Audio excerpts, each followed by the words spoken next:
Would you consider yourself a feminist? And if so, what does that word mean to you? The answer is unequivocally yes. And I feel very fortunate that at the time I was in school, there was a lot of activism and a lot of people talking about feminism. And so I feel like it was so obvious to me at the time that it was all about women having equal opportunity, being able to pursue any field that they wanted to, that there was a network of women supporting each other, and that the sky's the limit.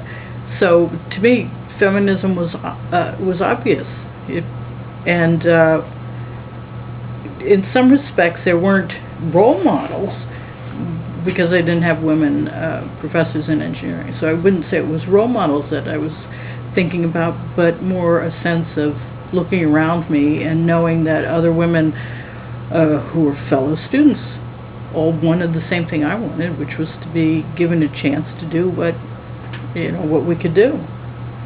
One of the things that we've been talking about in my class is how women of my generation are no longer labeling themselves as feminists, but still have all the same ideals that people of our parents' and grandparents' generation have. Do you think that your students today would label themselves as feminists? I think it's mixed, and it hurts me when a student will say to me, "Oh, I'm not a feminist. Feminists are all about burning your bra." And there was such a backlash, I think, to feminism, and it was turned into this cliche that it was these crazy women who were burning their bras. So it hurts me to think that that is the way some people see it now. But then I could understand if they say I'm not a feminist, and that's the only image that they have, then they're looking for something else. But if they believe in themselves, if they truly believe that they should be enabled to do what they want to do, then whether they know it or not, they're feminists. So I wish that it had a positive connotation. What do you feel are some of the social challenges that your students have, especially your female students have today, in working in engineering and studying engineering?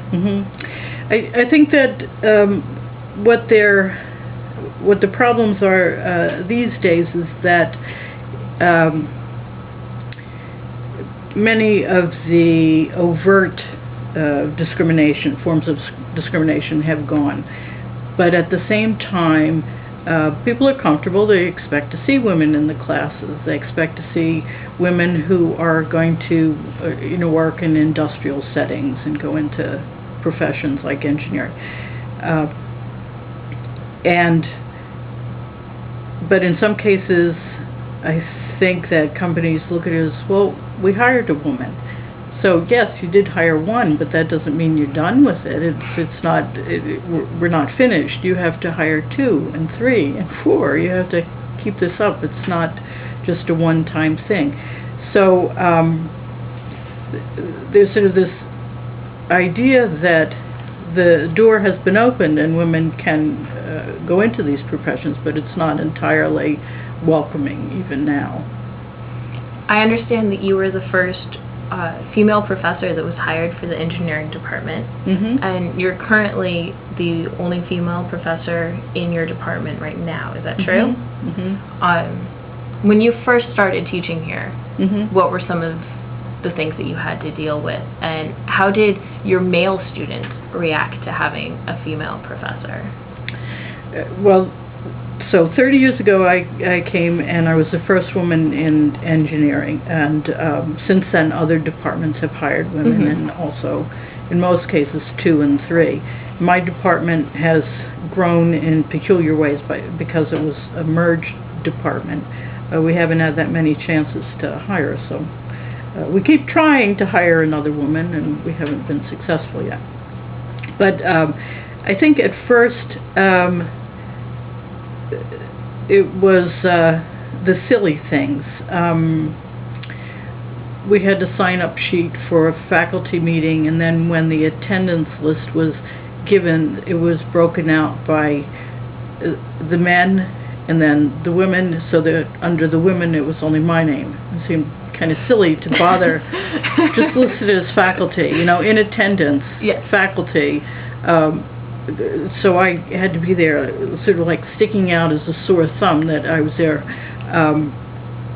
So they soon got rid of that kind of silliness. And then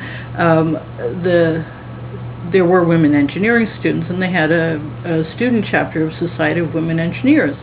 And the dean's office thought at first that I shouldn't be bothered.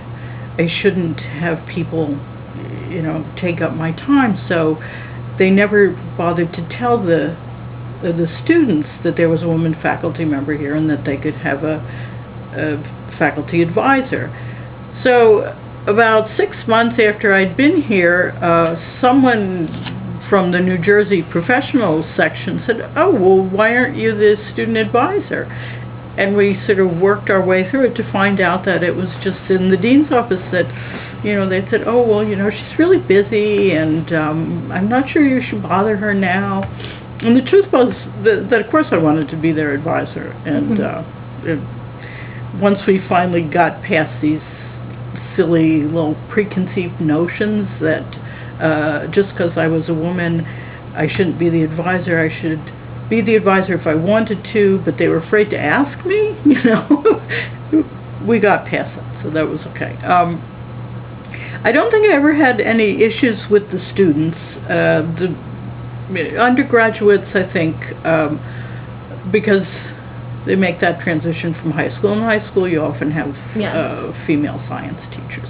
So I don't think I had issues with the undergraduates.